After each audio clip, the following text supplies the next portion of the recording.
So we've got an E508 H. You can try just turning the electric off and back on again, which resets it there, but you're still going to come up and do the same thing.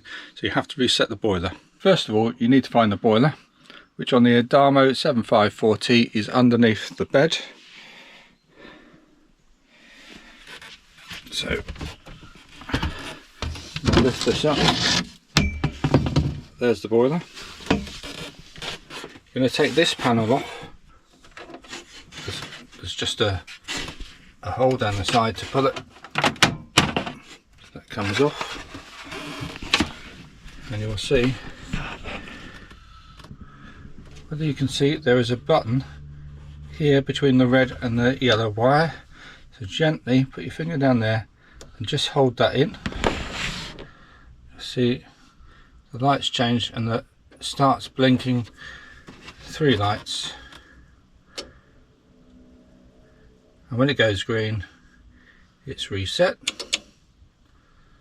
and there we go, you can hear the boiler coming on now. Let's go back and check the panel, and the error code has gone. Hopefully that's useful for you. Obviously with the boiler problems, check you have got the gas switched on. We just made a cup of tea on the gas, so we knew the gas was working fine. There's no pressure problems, got a good tank of gas, but you need to check those obviously that you have switched it back on, because obviously that will give you a code as well.